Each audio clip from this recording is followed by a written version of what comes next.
Assalamualaikum warahmatullahi wabarakatuh. When we're working on relationships, particularly those most difficult relationships with our parents, what comes handy is what Quran invites us to do. And there are many invitations to many emotional alignments within ourselves, such as sabr, such as avoidance of anger, and such as rahmah, mercy, and empathy and compassion to our parents. Now, when we start interpreting those invitations as commandments, then we create within ourselves guilt because it's very difficult to show up in relationships with parents in that way on a daily basis in every situation.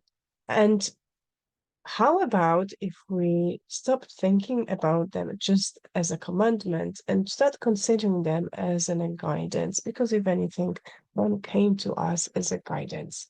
Okay, we can consider ourselves all lost unless we get guidance. And Quran, if you choose Quran for your guidance, then those very things, sabr, rahma, and avoidance of guidance, they can be used as an invitation to become something better than you are.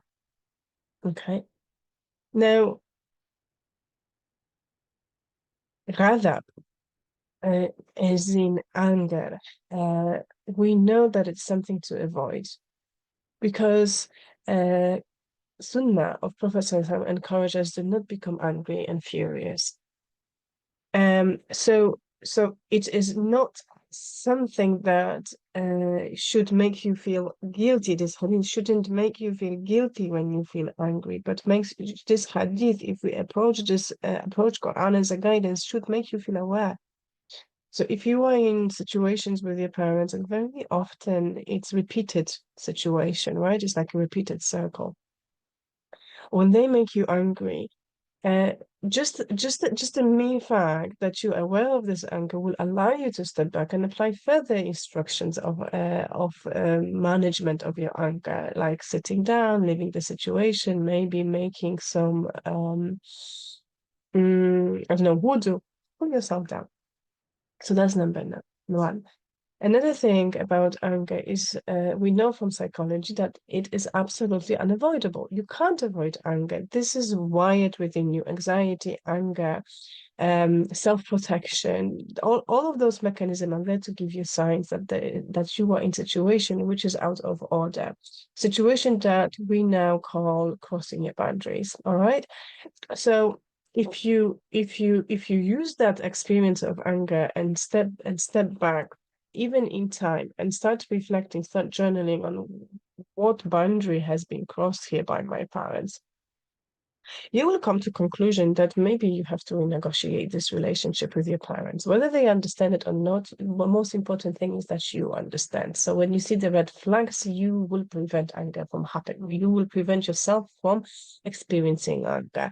And that is part of being merciful to your parents. That is part of being kind to your parents. You managing yourself, you understanding your own processes.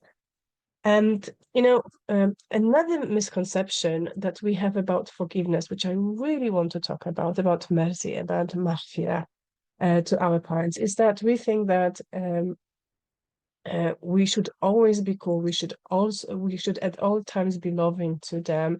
And in a sense, it should be actually your ambition, but by all means, please don't forget, it is a process.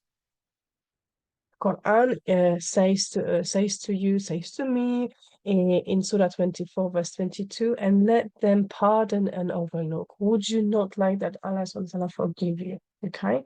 So a process of developing and maintaining and respecting any relationship that Allah SWT put you in. Don't forget, you haven't chosen your parents. Allah has chosen you for you, those parents. You have no say about it. He also gives you guidance how to treat them. So part of building a relationship, especially maintaining it with your parents, is to understand that actually forgiveness is something that you have to do over and over again. And sometimes you will have to get into forgiveness with different resources, through different contemplations, through different means, with different techniques. And it's absolutely fine. It's absolutely okay. It's actually absolutely understandable if you fall and you get up. So please forgive yourself for not being able to forgive, but also understand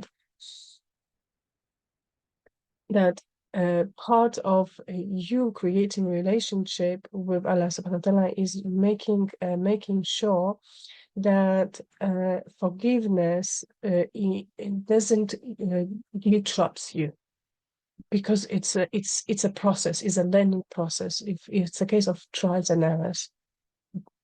As a side note, forgiveness shouldn't always be straightforward. Shouldn't always be straightforward. Meaning, it is a very complex emotional process. It's almost a realm, a station that you develop for yourself.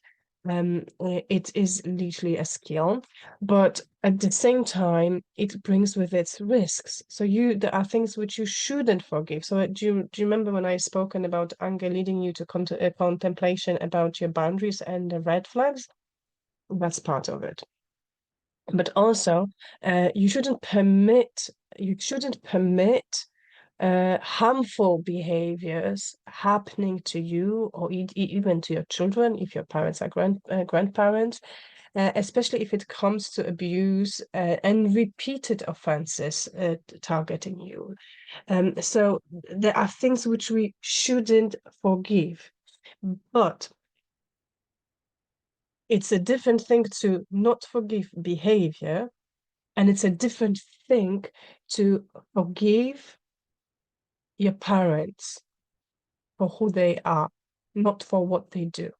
Okay. And that's where patience come in. That's when sabr comes in. Because uh because uh because patience is not just sitting there and allowing things to happen.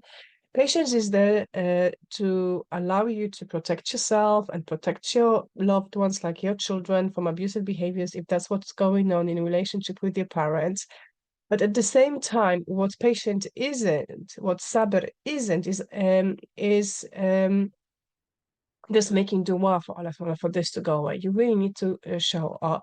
And you have to realize that your parents, you have to give them actually a chance. If they're not a people of growth, and most likely they're not, most likely your parents are old generation, and they sort of dealing with their own generational trauma. They're not they're not interested in the process of self-growth. They're interested in worshiping Allah subhanahu wa ta'ala with different means than you are. And that is part of your patience, understanding that you are different, but also understanding that they grow in the way that maybe you don't understand. So you have to so you have to have patience to your limitation of understanding where your parents are coming from. And you have to be patient with an idea that you presenting to them what are your boundaries, what are your expectations from this relationship, obviously in the most respectful way. You have to be patient with the outcomes. Don't hold on to outcomes. Be patient with an idea that, and that's statistics. That's statistics. Psychologically speaking, 70% of the issues, that repeatable cycle of issues that we have in relationships, including with our parents, they're always going to be there. So you have to you have to train yourself to be patient in the process of forgiveness and giving them rahmah and mercy, and protecting yourself from anger, that this is actually ongoing thing. And letting go on expectation, letting go on fantasies, what your relationship with parents should be or not, is different from expectations or holding on to the rights of you as a human, of you as a child. Those things are different.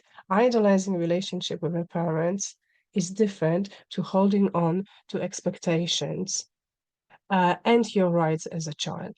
Okay, because you have rights to be respected, you have rights to be listened, you have rights to be seen, but you also have rights to be free from any types of abuse. I hope this is useful. There's so much more you need to know about forgiveness, especially if it comes to relationship with parents. That's why I'm inviting you to my 5 days challenge, and 5 steps, clinically proven steps based on Islamic psychology and Islamic counseling towards forgiveness of your parents. So if you are struggling with Birr Al Walideyn, why don't you join this 5 days? A therapeutic experience. It's not only me coaching, but I also have my self-trained, lovingly self-trained coaches out there who are going to sit with you, who are going to hold your hand in therapeutic Islamic counseling group experience. So we can provide to you not only psychoeducation, but also we can provide you the real experience of letting go as we walk on whatever is it that's holding you back from attaining this beautiful balance between sabr, avoiding anger, and giving your parents mercy. Inshallah, I really do hope I meet you there. And until then, Salam alaikum wa rahmatullahi wa barakatuh.